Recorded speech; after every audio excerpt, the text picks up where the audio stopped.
हरे कृष्णा, राधे राधे। हम सभी साधक मांडवी का जीवन परिचय श्रवण कर रहे हैं। मांडवी और माता के बीच राजा सगर की कथा चल रही है। गतांग से आगे मांडवी ने बीच में टोकते हुए कहा, माँ, महाराज सगर का वह घोड़ा क्या उन पुत्रों को मिल गया था? वही तो कहने जा रही हूँ बेटी। चारों दिशाओं में पृथ्वी को खोदते हुए वे 60,000 पुत्र उस रसातल तक पहुँच गए जहाँ सनातन वासुदेव रूप कपिल विराजमान थे। उन राजकुमारों ने देखा यज्ञ का घोड़ा भी महर्षि कपिल के पास ही चर रहा था। घोड़े को देखकर उन्हें हर्ष हुआ, लेकिन यह जानकर कि कपिल मुनि ने उनके यज्ञ में विघ्न डालने के लिए यह घोड़ा यहाँ छिपा दिया है, वे सभी राजकुमार अपना विवेक खो बैठे और क्रोध में भरकर उनकी ओर दौड़ते हुए बोले, अरे खड़ा रह, तू ही हमारे यज्ञ के घोड़े को यहाँ चुरा लाया है। अब हम आ गए, तू समझ ले हम महाराज सगर के पुत्र हैं। यह सुनकर मांडवी ने माता सुलक्षण से कहा, माते, यह महाराज के पुत्र तो बड़े दम्भी और अभिमानी निकले।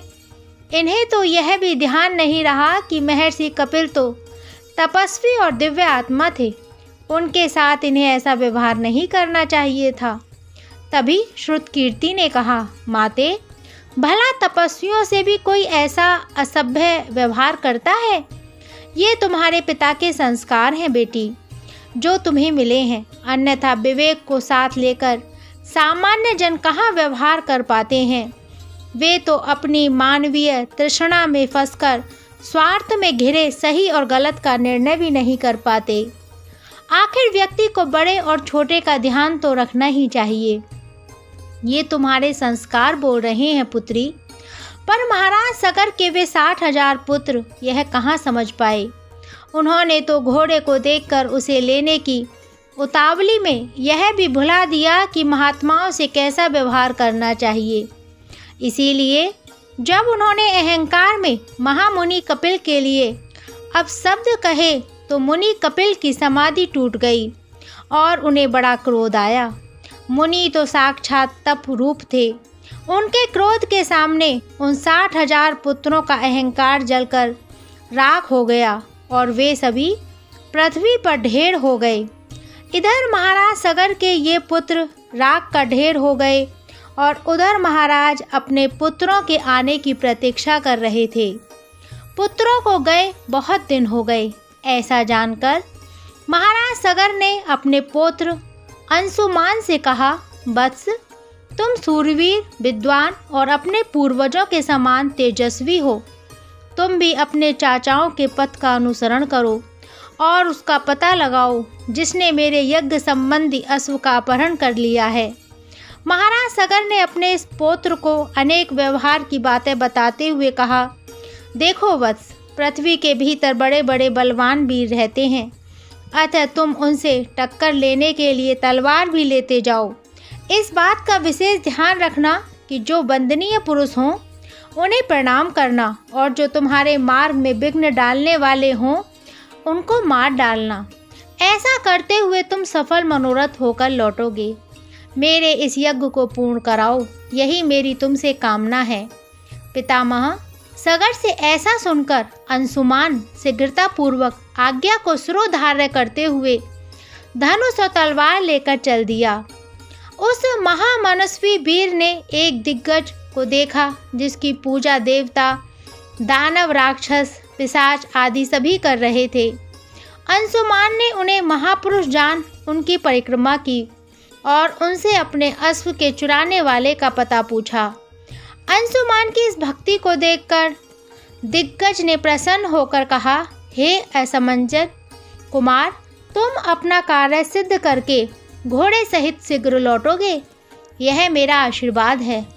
इस तरह आगे बढ़ता हुआ वह राजकुमार शीघ्र ही उस स्थान पर पहुंच गया जहां उसके 60,000 चाचा महर्षि कपिल का श्राप ग्रहण किए राख का ढेर बने पड़े हुए थे। उनके वध से अंशुमान बड़ा दुखी हुआ। वह शोक के वशीभूत हो अत्यंत आर्त भाव से फूट फूट कर रोने लगा। इस शोक से डूबी हुई दशा से उसने देखा उसका यज्ञ अश्व पास ही बंधा हुआ चल रहा है। महातेजस्वी अंशुमान ने उन राजकुमारों को जला अंजलि देने की इच्छा की, किंतु वहां कोई जलाशय नहीं दिखाई दिया। उसने दूर तक की वस्तुओं को देखने में समर्थ अपनी दृष्टि फैलाकर देखा। उसे पक्षीराज गरुण दिखाई दिए। यह उसके चाचाओं के मामा थे।